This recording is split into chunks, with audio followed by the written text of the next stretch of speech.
ሰላም ሰላም፣ ውድና የተከበራችሁ የጀማ ሚዲያ ቤተሰቦች እንዴት ናችሁ? ሰላማችሁ ብዝት ትረፍረፍ ይበልልኝ። ላይክ፣ ሼር፣ ሰብስክራይብ አድርጉ፣ አበረታቱኝ ውዶች እየሰወዳችሁ ማለት ነው። እና ዛሬ እንግዲህ የመጣሁት ማለት ነው እስኪ በሰሞኑኛ ያሉትን አነጋጋሪ ነገሮች ላይ ሀሳብ ራሴ መስጠት ፈልጋለሁ። ሰሞኑን አልተነፈስኩም እላችኋለሁ፣ ዝም በማለት ነው ያለሁት እና መጀመሪያ ስለዚህ ልጅ ነው መናገር የምፈልገው። ይህ የምታዩት ልጅ በጣም ያሳዝናል። እንግዲህ ከአባት የለውም ከእናቱ ጋር አብሮ የሚኖር ልጅ ነው። ታሪኩን እንደሰማሁት ባጃጅ ነበረው። ባጃጅ እየሰራ እያለ ፍቅረኛውን አረብ ሀገር ይልካታል። ባጃጁን ሽጦ እናቱን የሚያስተዳድርበትን እዛ ከሄደች በኋላ ልጅቷ እንግዲህ ክዳዋለች ማለት ነው። እሷ ከካደችው በኋላ መልእክት አስቀምጦ ራሱን እንትን ብሏል ማለት ነው። በጣም በሚያሳዝን ሁኔታ ማለት ነው። በጣም ያሳዝናል። እውነት ተጨካክነናል። ወንዶች በሉን፣ ወንዶች እንደዚህ ያደረጉን፣ ወንዶች በደሉ እንላለን። እኛ ሴቶች እሳ ስንበድል፣ እኛ ሴቶች እሳ ስናደርግ እውነት እች ልጅ ምን አይነት ህይወት ትኖራለች? የእውነት አይምሮች ተቀብሎ ትኖሪያለሽ? እስከ ዛሬ ድረስ ለእናቴ ብዬ ነበረ የምኖረው። አሁን ግን እናቴ ይቅር በይኝ፣ ይሄ የመጨረሻ ቪዲዮ ነው፣ መልእክቴ ላስቀምጥ ብዬ ነው በማለት እንግዲህ ገብቶ ራሱን ነው እንትን ያለው። ያሳዝናል። እውነት ነፍስ በአጸደ ገነት ትኑር።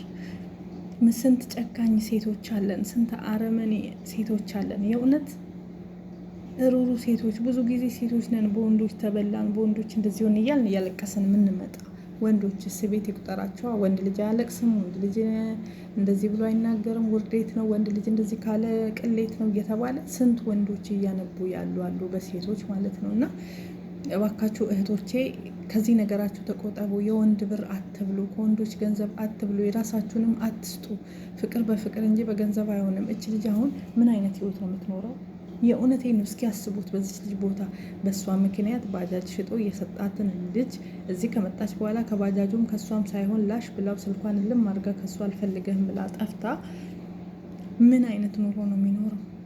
ምንስ በምን አይኑ ነው እናቱንስ የሚያየው? በቃ የመጨረሻው አማራጭ ያለው ውሳኔ ይሄ ነው። ሌላ ነገር ስለሌለ ነው። አማራጭ ስታጡ ሲጨልምባችሁ የምትመኙት ጊዜ እንደዚህ አይነት ጊዜ ነው። የእውነቴን ነው የምለው። ይሄ ነገር አጽያት ባይሆን በምድር ላይ ሰው ሁሉ ባልኖረ። እግዚአብሔርን እየፈራ ነው እንጂ። ምክንያቱም በቃ እንደዚህ በከፋችሁ ሰዓት ወዲያውኑ ወደዛው ትሸኛላችሁ። ምክንያቱም አጽያት ስለሆነ ብቻ ነው በቃ ሁሉም ሰው እየተቃጠለ የሚኖረው ማለት ነው። እና ልቦና ይስጥሽ። እንደዚህ የምታደርጉ ሴቶች እባካችሁ ራሳችሁን ተቆጠቡ። የእድሜ ልክ ጸጸት ነው እች ልጅ አሁን የምትኖረው። በእርግጠኝነት ምንም አይነት ደስተኛ ህይወት እንደማትኖር አትደሰትም። ምክንያቱም ህይወት ነው እኮ የጠፋ፣ በእሷ ሰበብ እኮ ነው ይህን የመሰለ ህፃን ገና የ20 ምናምን ዓመት ልጅ እልም ያለው። በጣም ያሳዝናል። እና ልቦና ይስጣችሁ። ሁለተኛው መረጃ ደግሞ ሰሞኑን አነጋጋሪ የሆነው እንግዲህ እንዳያችሁት በጋዜጠኛው ዙሪያም አለ። እንዲሁም ደግሞ ሲቀጥል ደግሞ ይባስ ተብሎ በቲክቶከሮቹም በታሰሩት ስራ አለ። ሀገራችን ሲጀመር ተበላሽታለች። ለማን አቤት እንደምንል ለማን እንደምንጮህ አናውቅም።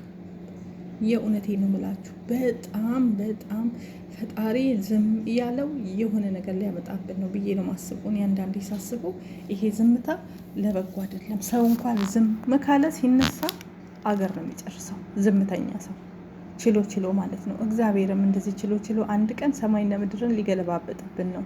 አለባበሳችን፣ አኳኋናችን፣ ስራችን ፍጹም ከኢትዮጵያዊነት ከበዓል ከሃይማኖት ያፈነገጠ ነው።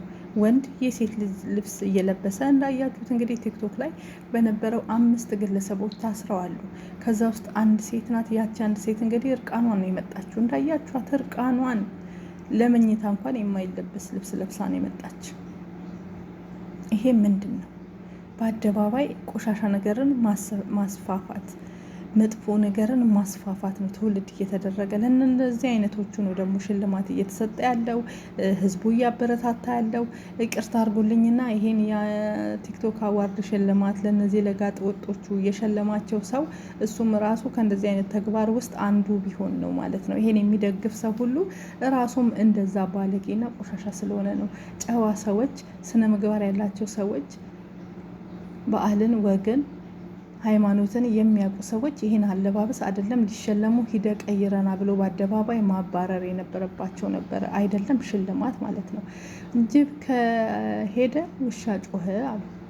ነገሩ ካለፈ ከስንት ጊዜ በኋላ መልሶ እንደ አዲስ ተነስቶ ዛሬ መንግስት በቁጥጥር ስር ማዋሉ እነዚህን ልጆች በጣም ገርሞኛል። መጀመሪያ የት ነበራችሁ? ይሄ ሁሉ ህዝብ ሲንጫጫ በነጋታው ነበረ።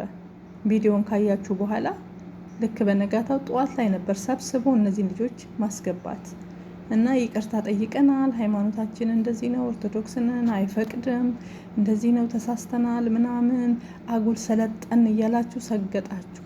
ይሄ ነው መሰገጥ ካሉ እንደዚህ ነው፣ እንደናንተ ነው ማለት ነው። የእናንተ አይነቶችን ሰግጥ ማንንም አትስማ ተብላችኋል። ሰግጣችሁ ማንንም አንሰማም ብላችሁ ጭራሽ እርቃናችሁን መጣችሁ። ወንዶቹ የሴት ልብስም ለብሳችሁ ቻፕስቲካችሁ፣ ጥፍር ቀለማችሁ ሳይቀር ጥፍራችሁን ሁሉ አሳድጋችሁ መጣችሁ እንደ ሴት ልጅ። በጣም የምትገርሙ የሴት ቦርሳ የሴት ምናምን ይዛችሁ አሳፋሪዎች ማለት ነው። እና ይሄን ነገር አሁንም ኃይል ይባልበት ይገባል። ሀገራችን ትውልድ እየጠፋ ነው።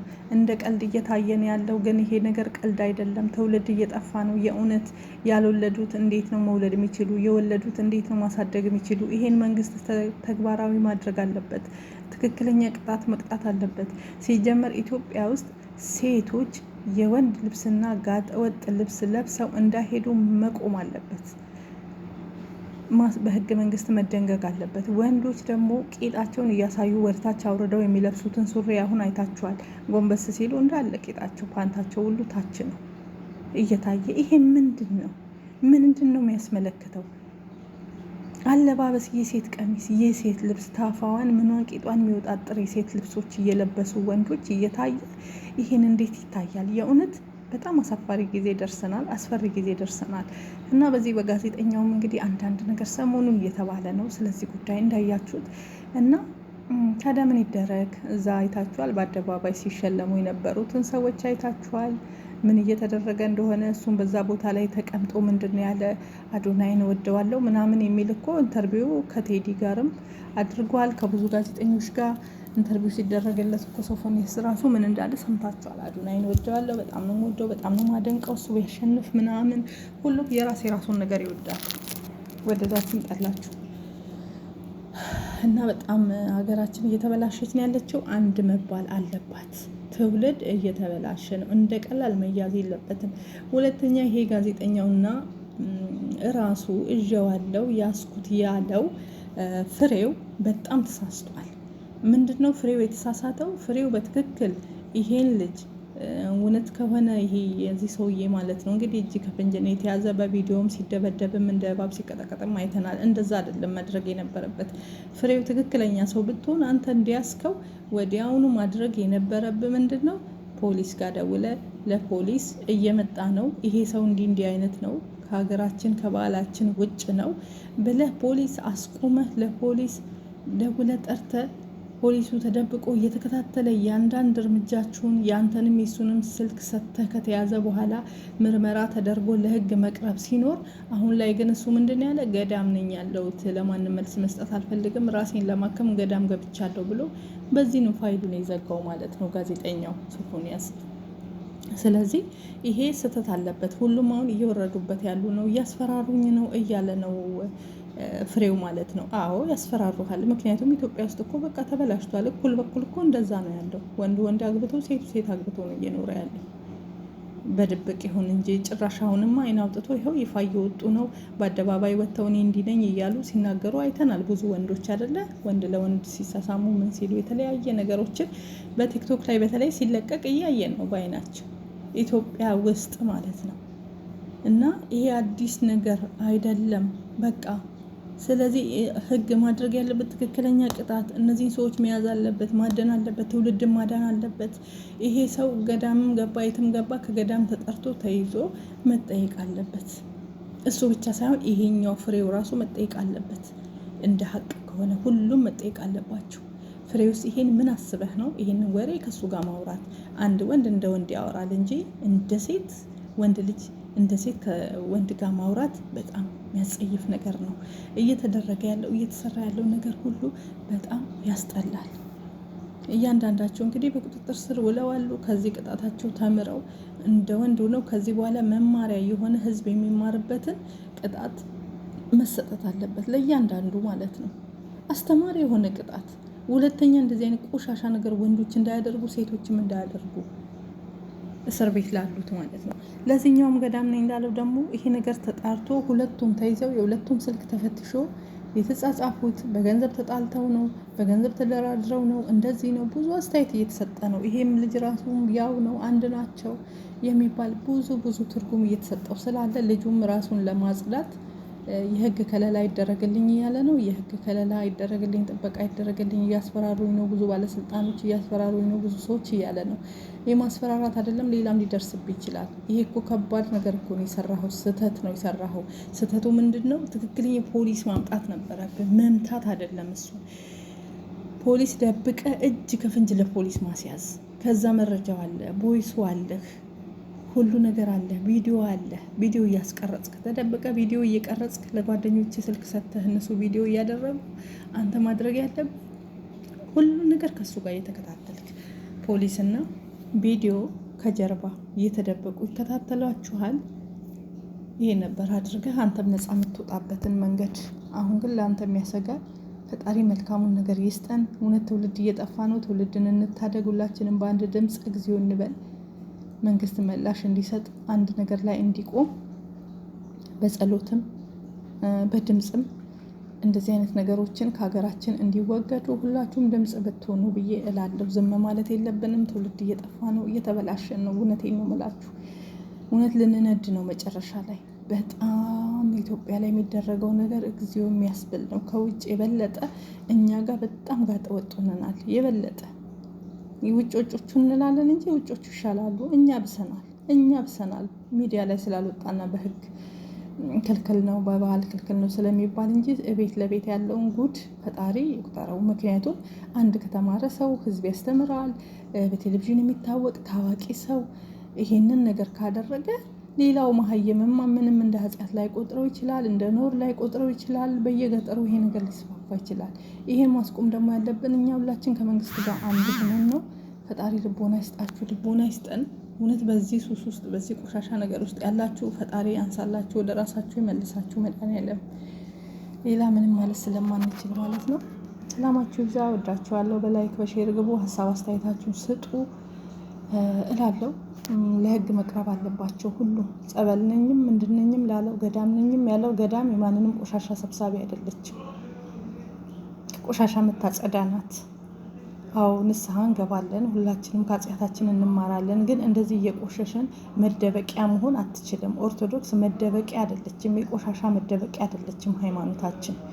ቆሻሻን ማጠቢያ፣ ቆሻሻን ማጽጃ ነው። ኃጢአትን ማጽጃ እንጂ ኃጢአትን እየሰራው እየሄዱ ገዳም ነኝ በሚል ነገር መደበቂያ ቦታ አይደለም።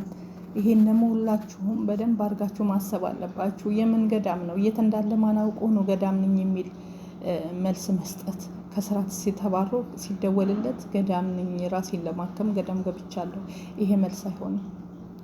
ገዳም ከሆነ ከገዳም ወጥቶ መያዝ አለበት። እውነትም ከሆነ ካለበት ተጠርቶ ህግ ጋር ቀርቦ ህግ አንድ ውሳኔ መስጠት አለበት። አለዛ ትውልድ እየተበላሸ ነው።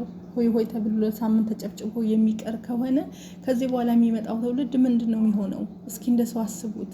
ምን አይነት ትውልድ ነው የምናፈራ? እውነት ምን አይነት ዘመን ላይ ነው ያለ ነው? እግዚኦ እንበል። በቃ ጸሎት፣ በየሃይማኖታችሁ ጸሎት አድርጎ ዱዓ አድርጎ ወደ ፈጣሪ ጩሁ። ለምትወልዱት ልጅ እንደው ፈጣሪ ያስተካክልልን በሉ። ከዚህ በኋላ የምንወልዳቸው ልጆች ወንዱና ሴቱን እኮ መለየት አንችልም። አምላክ ይቅር ይበለን። ይሄ እውነት ወላጆች፣ ለማንኛውም ልጆቻችሁን ጠብቁ በጸሎት ፈጣሪ ይጠብቅላችሁ። ምክንያቱም ያስፈራል። አሁን ወንድ እንኳን ከወንድ ጋር ሲውል ወንድም መፍራት ጀምረናል። የቱ ወንድ ጨዋ ነው፣ የቱ ወንድ ጨዋ አይደለም? ማን ያውቃል? አሁን ይህን ሰው ማን አመነው? ማን ያውቃል? የእውነት ከብዶናል በጣም። እግዚአብሔር መልካሙን ዘመን ያምጣልን። ሰላማችሁ ይብዛ። ወዳችኋለሁ ባይ